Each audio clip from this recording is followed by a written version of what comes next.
Hi everyone, welcome to another video on this YouTube channel. Today we are going to discuss a mutual fund category called as Equity Linked Savings Scheme, ELSS. As you all know, the purpose of this channel is to educate new mutual fund investors about the various categories of schemes that are available in the Indian market and their investment frameworks. My name is Paresh. I am an NISM certified and AMFI registered mutual fund distributor. This is my ARA number 334516. Before we move ahead, this disclaimer is mandatory and necessary. Mutual fund investments are subject to market risk. You need to read all scheme related documents carefully. The past performance of any mutual fund scheme is not necessarily indicative of future performance of those schemes. So, what is an ELSS fund? Right. So, it stands for Equity Linked Savings Scheme. So, this category basically gives investors the benefit of deduction under the section 80C of the old tax regime. So some of you who have never invested in any mutual fund before, or who have done some bare minimum investments, might know that you can get various tax deductions if you invest in public provident fund or buy health insurance for yourself or your parents. So this falls under the same category.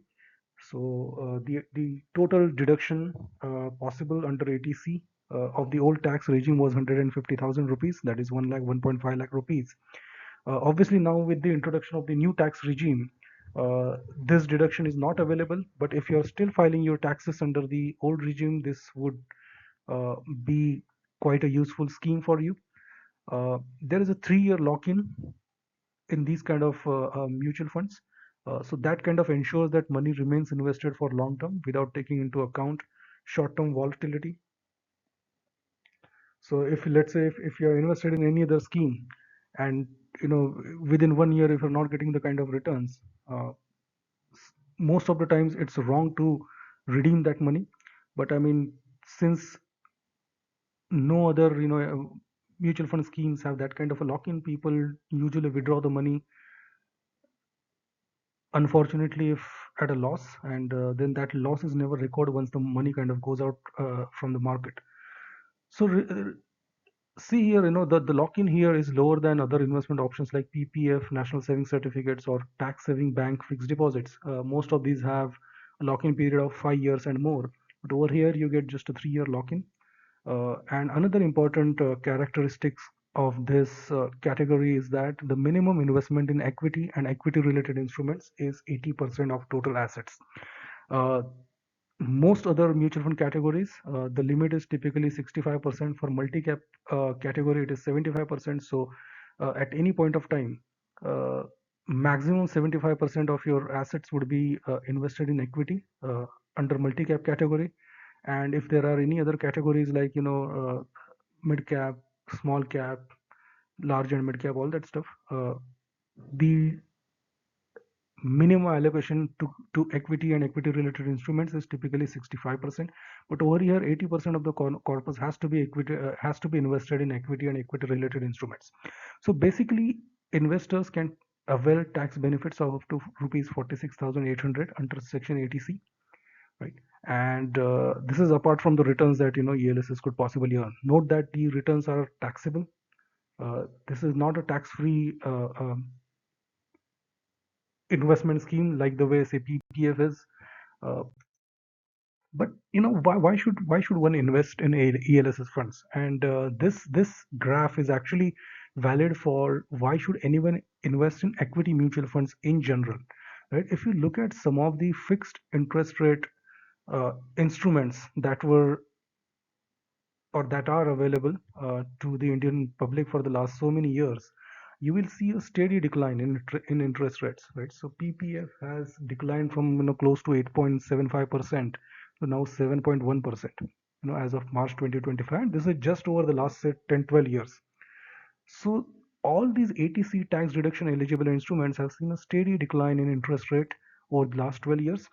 And even if you ignore the tax deduction feature, let's say you're filing taxes under new regime, it is still a good category, okay, which gives you diversified market cap exposure and diversified industry exposure. So this is almost akin to, let's say, a flexi cap scheme with a 3-year lock-in. So let's look at how ELSS category has generated returns over the years. So these are some of the prominent equity mutual fund categories. Most of these we have covered in our previous videos on this YouTube channel. If you're not watched those videos and you want to understand more about these categories, you can go back to the channel and have a look at them. So equity ELSS, let's look at a 10-year return. It has given around say 13.33%, which is slightly higher than equity flexicap. So this category basically has given returns almost in line with equity flexicap, but with a 3-year lock-in. Note that these are category average returns, so there would be funds which have given returns more than these, and there would be funds, ELSS funds, which have given returns less than this. So these are some of the well-performing, ELSS funds in the market. Note that almost every mutual fund company has its own ELSS or tax saver fund. But I have just given a few well-performing funds in my knowledge, or where I have my own investments and I have got good returns. Note that this is not an investment advice or recommendation. This is just for your own information. So if you look at, say, a 10-year performance, this category has given some of the top performing, or well-performing ELSS funds have given returns in the range of 14 to 15% annualized return over a 10-year period, which is a very good rate of return.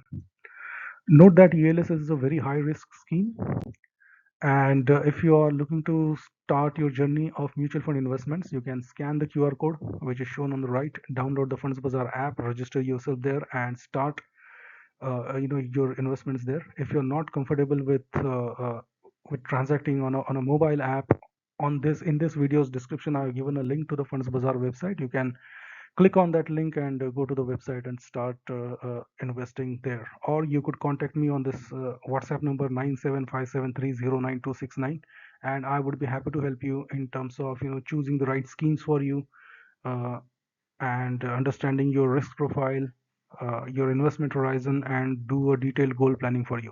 Thank you for watching this video. Do subscribe to this channel to keep watching future interesting videos about various mutual fund categories and different concepts related to mutual funds. Thank you.